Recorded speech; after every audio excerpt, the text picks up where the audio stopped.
Nung isilang ka sa mundong ito, laking tuwa ng magulang mo, at ang kamay nila lumina.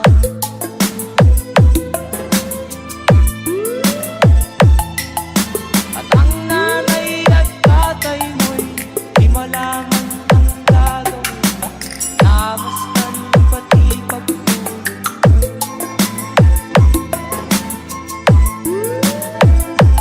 Sa gabi na tuluyan ng nanay, timpla ng gatas mo.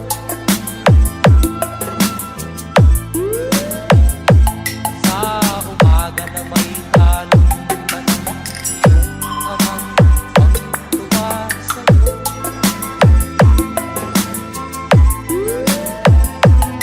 Ngayon nga ay malaki ka na, nais mo'y maging malaya, di man sila kaya, walang magagawa.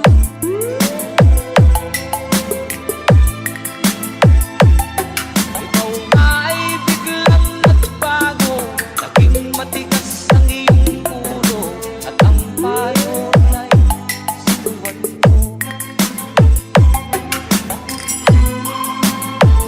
Di mo man lang inisip na ang kanilang ginagawa para sa'yo.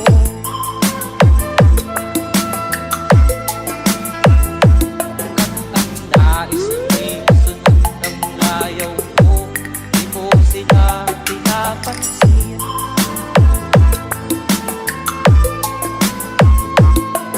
Nagdaan pa ang mga araw, at ang landas mo'y naligaw. Ikaw ay nalulong sa masamang bisyo.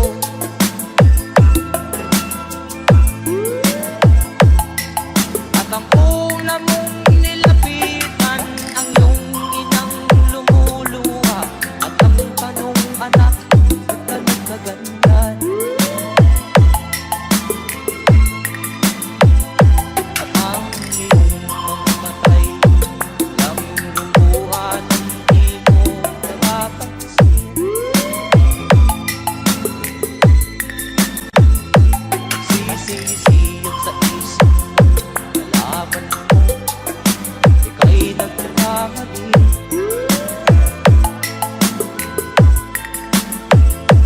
Sisisiyag sa isip mo, nalaman mo, ika'y nagkamali.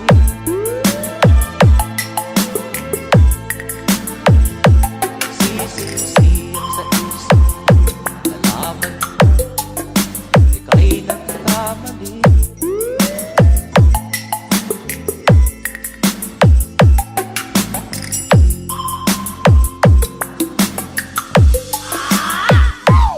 Kulungan patala ay may taong nalungkot umiiyak. Ang tanong niya sa sarili ay kailan magigising ka ng liwanag.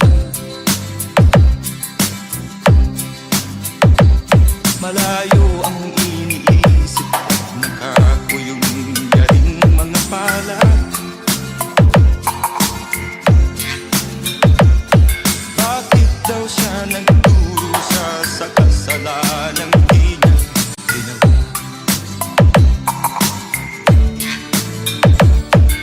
Kahapon lamang ay kapiling niya kanyang asawa at anak. Namumuhay ng tahimik sa isang munting tahanan may tuwa. Ang kaligayahan ay pinutol ng isang paratang sa kanya.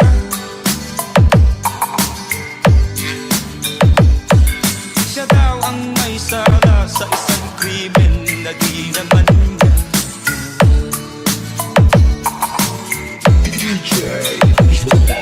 Wala na bang katarungan ang isang nilalang na katulad niya?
Kay dami ng